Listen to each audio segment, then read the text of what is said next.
வணக்கம் மக்களே! இன்றைக்கி நம்ம எங்கே இருக்கோம்னு பார்த்தீங்கன்னா, பொருட்காட்சி, எக்ஸிபிஷன் அப்படின்னு நிறைய சொல்லிட்டு போகலாம். அங்கே தான் இருக்கோம். ஸோ நாங்கள் போனது எங்கள் நியர்பை ஒரு 3:00 இருக்கும். அப்போவே பார்த்தீங்கன்னா எவ்வளோ பேர் இருக்காங்கன்னு. ஸோ இந்த கூட்டத்தில் அச்சு பிடிச்சி போய் டிக்கெட்டை வாங்கியாச்சு. டிக்கெட் ப்ரைஸ் பார்த்தீங்கன்னா அடல்ட்ஸ்க்கு 40யும் சில்ட்ரன்ஸ்க்கு 25யும் இருந்தது. ஸோ இங்கே பார்த்தீங்கன்னா நாங்கள் டிக்கெட் வாங்கியாச்சு. எங்களுக்கு பார்த்தீங்கன்னா 160 ஆயிருக்கு 4 அடல்ட்ஸ். ஸோ இங்கே யார் யாரெல்லாம் போயிருந்தோன்னு பார்த்தீங்கன்னா, எங்கள் அத்தை ஃபேமிலி ப்ளஸ் எங்கள் ஃபேமிலி 2 ஃபேமிலியாக தான் போயிருந்தோம். ஸோ இதான் பார்த்தீங்கன்னா என்ட்ரன்ஸ்லேயே நிறைய பேர் பார்க்குறோம். நிறைய க்ரௌடு அதிகமாக இருந்தது. நாங்கள் போனது சண்டே டைமு, அதனால் க்ரௌடு இருந்தது. அங்கே பார்த்தீங்கன்னா மலையிலேயே அழகாக சிவன் பார்வதி அவங்க சிலையை அழகாக செஞ்சு வச்சுருந்தாங்க. தூரத்தில் பார்த்தீங்கன்னா துபாய் சிட்டி, அது அப்படியே இருக்கட்டும், நம்ம வரும்போது பார்த்துக்கலாம்னு சொல்லிட்டு இங்கே இருக்க எதுக்குமே நாங்கள் போகல. சும்மா அவுட்லுக்கை மட்டும் பார்த்துட்டு அப்படியே டேரெக்டாக அந்த கடை தெருவுக்குள்ளே போயிட்டோம். ஸோ இங்கே பார்த்தீங்கன்னா சூப்பராக இருந்தது. எல்லாமே இருந்தது. பட் எங்களால் இப்போ அந்த டைமில் பார்க்க முடியல, வரும்போது பார்த்துக்கலான்னு சொல்லிட்டு டேரெக்டாக போயிட்டோம். ஸோ நீங்களும் அப்படியே பாருங்கள்.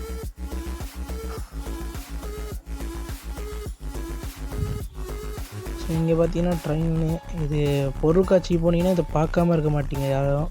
ஸோ அதுக்கு பார்த்தீங்கன்னா 25 ரூபா சார்ஜ் பண்ணியிருந்தாங்க. ஸோ இதான் அது. ஸோ நீங்கள் ஆஃப்டர் ரிப்பப்ளிக் டேக்கு அப்புறம் போனீங்கன்னா இந்த மாதிரி வண்டியெல்லாம் நீங்கள் அதிகமாக பார்க்கலாம். ஸோ இதுதான் இங்கே பார்த்தீங்கன்னா நிறைய இந்த மாதிரி கிராஃப்ட்லாம் பண்ணி சிஎம்மோட விசிட்டுக்கு எடுத்துகிட்டு போவாங்க. ஸோ அங்கே முடித்ததும் டேரெக்டாக இங்கே எடுத்துகிட்டு வந்து வச்சுருவாங்க. ஸோ அங்கேருந்து அங்கே நாங்கள் அப்படியே மூவ் பண்ணிவிட்டு இந்த பாலம் வழியாக கடந்து கரையிலேருந்து அக்கறை வரைக்கும் போனோம். ஸோ யாருக்கெல்லாம் இந்த மாதிரி பாலத்தில் ஏறி போகிறது பிடிக்கும்னு சொல்லிட்டு கீழே கமெண்ட் பண்ணுங்கள். எந்த என்ட்ரன்ஸ்லேயே கொட்டை இடத்துல டி அப்பளம்னு இருக்குது. அப்படியே போனோம். க்ரௌடை மட்டும் பாருங்கள், பயங்கரமாக இருந்தது. இந்த க்ரௌட்லேயும் நான் அப்படியே வீடியோ எடுத்துருப்பேன். எனக்கு இந்த அளவுக்கு க்ரௌடில் இதான் ஃபஸ்ட் டைமு வீடியோ இந்த மாதிரி எடுக்கிறது. பட் பரவாயில்ல, நம்ம இதுக்கு முன்னாடியும் எடுத்துருக்கோம். இந்த பல்லாவரம் ப்ளஸ் காசிமேலாம் எடுத்துருக்கோம். ஸோ அதனால் எனக்கு அவ்வளோ இந்த வீடியோ எடுக்கிறதுல எந்த பிரச்சனையும் இல்லை. ஸோ நாங்கள் இங்கே பார்த்தீங்கன்னா டார்லிங்கோட ஸ்டால் இருந்தது. ஸோ நாங்கள் போய் எங்கள் குலாப் ஜாமுன் அப்பா கிட்ட சொல்லி ஒரு 2 பாக்கெட் வாங்கினா டப்பான்னாங்க. எங்கள் அப்பா பேசி ஒரு பாக்கெட்டுக்கு அந்த டப்பா வாங்கிட்டார். ஸோ இங்கே பார்த்தீங்கன்னா மொட்டை மாடிலேருந்து ஒரு டாட்டா காட்டினார். ஸோ நாங்களும் ஒரு டாட்டா காட்டிட்டு அப்படியே வேறு கடைக்கு போனோம். பக்கத்தில் பார்த்தீங்கன்னா இது பார்த்தீங்கன்னா மண் பானையிலேயே செஞ்சுருக்காங்க. இந்த கடையில் ஃபுல்லாக அந்த மண் பானையோட கிராஃப்ட்ஸ் தான் அதிகமாக இருந்தது. ஸோ அப்படியே உள்ளே போய் என்னென்ன இருக்குதுன்னு பார்த்தோம். ஸோ பார்த்தாலே நிறைய விஷயம் அங்கே எனக்கு புதுசாகவே இருந்தது. ஏன்னா மண்பானையிலே இவ்வளோ செய்ய முடியுன்ற மாதிரி இருந்தது. ஸோ அந்த பாருங்கள், எல்லாம் கப்பெல்லாம் மண்பானை தான் செஞ்சுருக்காங்க. பட் அதுலேயும் டிசைன்லாம் கொடுத்து நிறைய ஒர்க்லாம் பார்த்துருக்காங்க. ஸோ பாருங்கள், எல்லாம் இந்த மண்ணில் செஞ்சது தான். ஸோ இந்த மாதிரி இந்த இதுலலாம் நீங்கள் தண்ணி போட்டு குடித்தா கூட வெயில் காலத்துக்கு சம்மர் சீசன்லலாம் உங்களுக்கு அந்த தண்ணியே சில்லுன்னு இருக்கும். இந்த செக்மெண்ட்லேயே ரொம்ப பிடிச்சதுலேயே பார்த்தீங்கன்னா நம்ம திருவள்ளுவர் சிலர்னு சொல்லலாம். பார்த்தீங்கன்னா புக்கில் பார்த்த மாதிரி அவ்வளோ சூப்பராக இருந்தார். அப்படியே எல்லாம் பார்த்தீங்கன்னா கிராஃப்ட் ஐட்டம்லேயே சூப்பராக இருந்தது. இந்த மாதிரி மண்பானையில் செஞ்சதெல்லாம் பார்த்தாலே எனக்கு ரொம்ப பிடிக்கும். இது பார்த்தீங்கன்னா சின்ன சின்ன விஷயம் கூட அவ்வளோ அழகாக பண்ணியிருப்பாங்க. இது பாருங்கள், ஃப்ளாஸ்க்கு, இந்த மாதிரி ஜாடி. ஸோ இதில் நம்ம செஞ்சு சாப்பிட்டா உடம்புக்கும் நல்லது. ஏன்னா பாரம்பரியமாக அந்த காலத்துலலாம் கடைப்பிடிச்சிட்டு வந்தாங்க. அடுத்தது அப்படியே வெளியே பார்த்தீங்கன்னா வெளியேருந்து ஒருத்தர் எட்டி பார்த்து கை கொடுத்துருந்தாரு. ஸோ இவர்கிட்ட போய் நம்ம ஃபன் பண்ணலான்னு சொல்லிட்டு கிட்டே போய் அவர் ஒரு ஆட்டத்தை போட சொன்னோம். அந்த ஆட்டத்தை கொஞ்சம் நீங்களே பாருங்கள். ஸோ இங்கே தான் அப்போ கொஞ்சம் க்ரௌடாக இருந்தது. க்ரௌடு போனதும் இவர் கொஞ்சம் ஆட்டத்தை போட சொன்னோம்.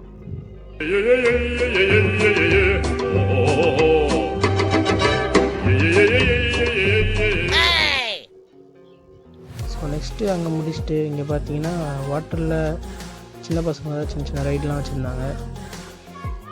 இதை முடிச்சுட்டு அப்படியே இங்கே போனோம்.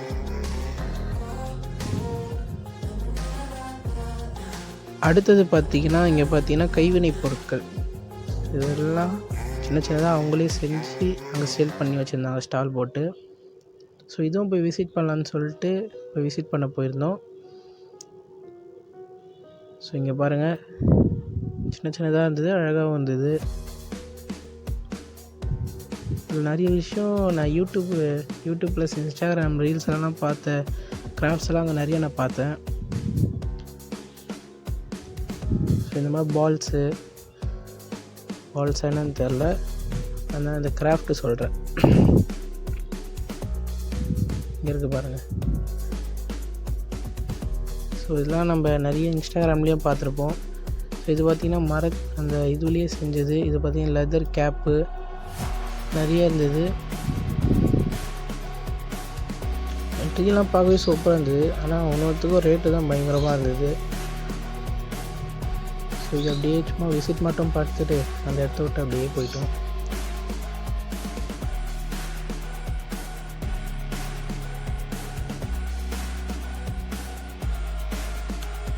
வெளியே வந்துட்டு இது மாதிரி சின்ன சின்ன ஷோலாம் வெளியேருந்தே நாங்கள் விசிட் பண்ணிட்டு வந்தோம். இந்த இடத்துல எங்கள் அக்காவுக்கு ஒரு தங்க லைஃப் நடக்குது, அதை நீங்களே பாருங்கள்.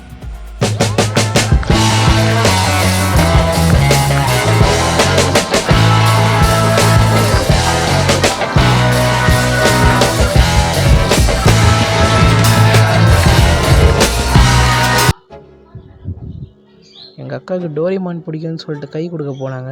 ஆனால் அவர் தங்க லைஃப் கொடுத்துட்டு போயிட்டார். ஆனால் பதில் எங்கள் அக்காவை திரும்ப ஒரு கை கொடுக்க அவருக்கு வணக்கம் போட்டு எங்கள் அக்காவும் கிளம்பிட்டாங்க. அடுத்து நாங்கள் இங்கே 10 ரூபா கடைன்னு சொல்லியிருக்கிற 100 ரூபா கடைக்கு வந்திருக்கோம். பேருக்கு தான் இங்கே 10 ரூபா கடை. வெளியே மட்டும் 10 ரூபான்றது பெருசாக போடுறாங்க. பட் உள்ளே வந்து ஒன்றுத்துக்கும் ரேட்டு மினிமமே 40. இந்த சின்ன பூட்டு தான் அங்கே எடுத்தேன். ஆனால் அதுக்கு 40 ரூபா சார்ஜ் பண்ணிட்டாங்க. அதான் என்னால் தாங்க முடியல. ஸோ இதெல்லாம் 80 ரூபாவாம். ஸோ அங்கேருந்து அப்படியே வந்துட்டு சரி அப்பளம் சாப்பிட்லான்னு சொல்லிட்டு டெல்லி அப்பளம். ஸோ இதோட ரேட்டும் அங்கே அவ்வளோ இருக்குது. போன வாட்டி போகும்போதெல்லாம் கூட கம்மியாக தான் இருந்தது. இப்போ அப்படியே டபுள் ஆகிடுச்சு. ஸோ இங்கே பார்த்தீங்கன்னா இந்த அப்பளம் வந்து 70 ரூபா, அந்த பஜ்ஜி வந்து 60 ரூபா, அதாவது 4 பஜ்ஜி. இங்கே நம்ம டீ கடையில் போனாலே பஜ்ஜி 5 ரூபாய்க்கு தான் விற்கிறாங்க. அங்கே 4 பஜ்ஜி 60 ரூபா. இதெல்லாம் ஓவராக இல்லை. சரின்னு சொல்லிட்டு என்ன பண்ணுறது, நாங்கள் போயிட்டோம். பட்டு எதுவுமே நாங்கள் எடுத்துகிட்டு போகல. சரி சொல்லிட்டு எங்கள் அக்கா அவங்களும் நானும் சேர்ந்து பஜ்ஜி ப்ளஸ் அந்த அப்பளத்தை வாங்கிட்டு போனோம்.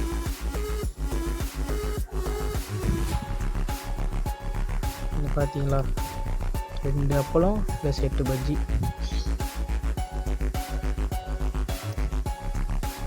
இது சாப்பிட்டு நெக்ஸ்ட்டு நாங்கள் போன இடம் தான் இந்த ஜெயிண்ட் வீலில் பார்த்தீங்கன்னா இது என்னோடய ஃபஸ்ட்டு எக்ஸ்பீரியன்ஸு.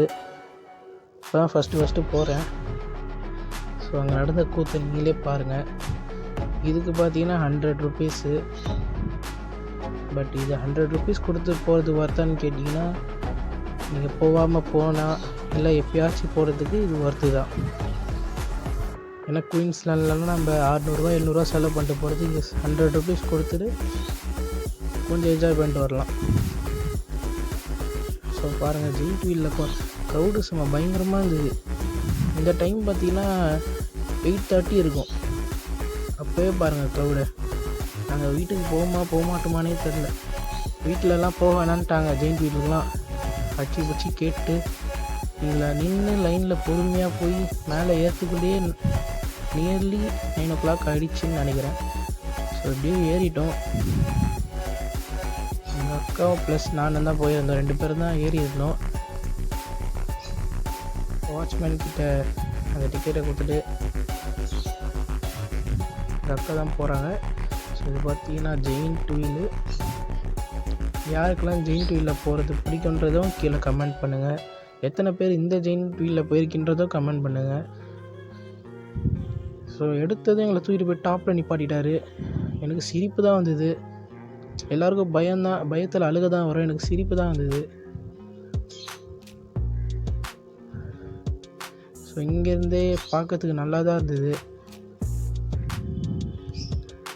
வியூ நல்லா இருந்தது. பட்டு ஜெயிண்ட் வீலோட அந்த நம்ம உட்கார சிட்டிங் இருக்குது பார்த்தீங்களா, அது ஃபுல்லாகவே ஓரளவுக்கு ஓப்பனிஷாக கொடுத்துருக்காங்க. அதனால் அட்வென்ச்சருக்கு அந்த மாதிரி கொடுத்துருக்காங்களா என்னன்னு தெரில. ஃபுல்லாக ஓப்பனாக இருந்தது, பார்க்கவே கொஞ்சம் அள்ளி இல்லாத மாதிரி தான் இருந்தது. ஸோ இங்கே பார்த்தீங்கன்னா கீழே பாருங்கள் எவ்வளோ க்ரௌடுன்ட்டு. நல்லா சின்ன சின்னதாக தெரிஞ்சாங்க. உங்கள் வீடியோவில் கூட அவ்வளோ கிளியராக இருந்திருக்காது, பட் அங்கே லைவாக நீங்கள் எக்ஸ்பீரியன்ஸ் பண்ணியிருந்தீங்கன்னா உங்களுக்கு தெரிஞ்சிருக்கும். ஸோ துபாய் சிட்டிலாம் இங்கேருந்து தெரிஞ்சுது. அங்கே பாருங்கள் நேப்பியர் பிரிட்ஜு. ஸோ அதை முடிச்சுட்டு அப்படியே ரிட்டன் வரோம். ஸோ அப்போ டைம் பார்த்தா 9:30, இதுவே டைம் ஆகிடுச்சு. ஆனால் இங்கே பார்த்தீங்கன்னா நைட் டைமில் இங்கே இந்த பிரிட்ஜை நேப்பியர் பிரிட்ஜ் மாதிரி செட் பண்ணி வச்சுருந்தாங்க. ஸோ அங்கே தான் நேப்பியர் பிரிட்ஜு, இது நம்ம நேப்பியர் பிரிட்ஜு.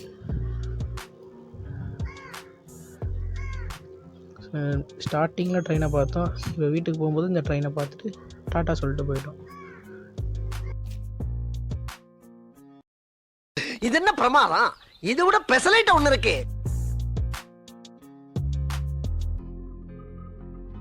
சரி, அடுத்ததாக நாங்கள் போன இடம் தான் இந்த துபாய் சிட்டி. ஸோ இந்த துபாய் சிட்டிக்கு அவங்க பண்ண சார்ஜ் பார்த்தீங்கன்னா 50 rupees. ஸோ இந்த 50 rupeesக்கு உள்ளே என்ன இருக்குதுன்னு சொல்லிட்டு நான் எங்கள் அக்காவும் போயிருந்தோம். இங்கே பார்த்தீங்கன்னா நம்ம புர்ஜ் கலிஃபா இருக்குது. சரி, ஓகே, பின்னாடி ட்வின் டவர். ஸோ இங்கே நம்ம ஃபோட்டோலாம் எடுத்துக்கலாம், ஃபோட்டோ ஷூட்லாம் பண்ணலாம். ஸோ இந்த பிரிட்ஜு வழியாக அப்படி போய் இறங்கி உள்ளே நம்ம துபாய் சிட்டிக்கு போய் பார்க்க போயிருந்தோம்.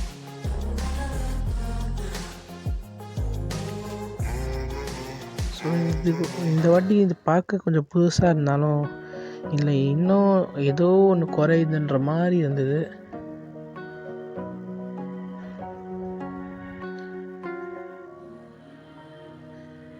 ஸோ அந்த பிரிட்ஜு வழியாக அப்படியே கீழே போனோம். இந்த பிரிட்ஜ் எனக்கு எக்ஸாக்டாக தெரியல, அது கல்கத்தா பிரிட்ஜா இல்லை ஃபாரினில் இருக்க ஏதாவது பெரிய பிரிட்ஜான்னு தெரில. உங்களுக்கு எதாவது ஐடியா இருந்தால் கீழே கமெண்டில் சொல்லுங்கள்.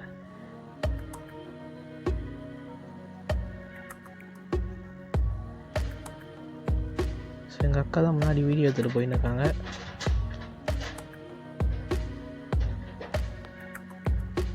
ஸோ இங்கே பாருங்கள் ட்வின் டவர், துபாய் சிட்டியில் ட்வின் டவர். ஓகே,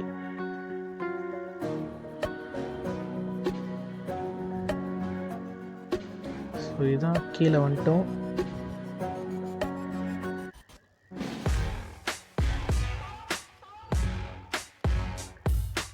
ஸோ இறங்குனதும் பார்த்தீங்கன்னா சாய்பாபா மாதிரி ஒரு சிலையை செஞ்சு, ஆனால் அது கொஞ்சம் மூவ் ஆகிற மாதிரி புதுசாக கொடுத்துருந்தாங்க. பார்க்கவே கொஞ்சம் நல்லா இருந்தது புதுசாக. இந்த கழுகு வந்து ரெக்கையை அசைக்கிற மாதிரி கொடுத்துருந்தாங்க. இதுவும் பார்க்க புதுசாக இருந்தது. பட் நாங்கள் போன டைமுக்கு சிலது ஆஃப் பண்ணாங்க. அப்புறம் நாங்கள் அந்த இடத்த விட்டு போகும்போது கொஞ்சம் ஆன் பண்ணாங்க. அதனால் பார்த்ததுனால சொல்கிறேன். ஸோ நெக்ஸ்ட்டு அந்த பக்கம் பார்த்தீங்கன்னா காளை மாடா காட்டு மாடா, சரி ஓகே, ஏதோ ஒரு மாடு இருந்தது. ஸோ இதுவும் பார்த்தீங்கன்னா தலையை அசைச்சு அந்த மாதிரி, இப்போது இதை பார்க்கறதுக்கு ஸ்டாச்சு மாதிரி இருக்குது. பட்டு ஸ்டார்ட் பண்ணும்போது தலையை அசைக்கிற மாதிரிலாம் இருந்தது. ஆனால் பார்க்க இதெல்லாம் ரியலிஸ்டிக்காக இருக்குது, ரியலாக கொண்டு வந்து நிப்பாட்டின மாதிரி இருந்தது அங்கே பார்க்கும்போதே. ஸோ இது பார்த்திங்கன்னா இது ஒரு நிலா மாதிரி இருந்தது. இதுவும் துபாயில் இருக்கிற ஒரு ஸ்டாச்சுன்னு நினைக்கிறேன். ஸோ அதுக்கடுத்தது பார்த்திங்கன்னா எலஃபண்ட்டு. இதுவும் நல்லா பார்க்க ரியலிஸ்டிக்காக இருந்தது. இதுவும் பார்க்க சூப்பராக இருந்தது. பட் அடுத்தது தான் நல்லா பொறுத்துக்க முடியல, எப்படி பண்ணி வச்சுருப்பீங்கன்ற மாதிரி. ஸோ அதான் நம்ம டைனோசரு. அவன் டைனோசர் வந்தாலே பயப்படுவான். அது உயிரோடு இல்லைன்னு சொல்லிட்டு எப்படி பண்ணி வச்சுருக்காங்கன்னு பாருங்கள். டைனோசரோட காலை மட்டும் பெருசாக்கிட்டாங்க, அதோட வால் அது உடம்புலாம் சின்னதாக்கிட்டாங்க. பார்த்தாலே பாருங்களேன், சீசா ஆடுற மாதிரி தான் இருக்குது. அவ்வளோதான் ஃப்ரெண்ட்ஸ், நம்மளோட வீடியோ எப்படி இருக்குன்னு சொல்லுங்கள், கமெண்ட் பண்ணுங்கள். இது மாதிரி உங்களுக்கான வீடியோ இருக்குது, பட் என் ஃபோன் சரியில்லை, அதனால தான் கொஞ்சம் டிலே ஆகி வருது. கூடிய சீக்கிரம் வெயிட்டான வீடியோவோட உங்களை மீண்டும் சந்திக்கிறேன். பாய்.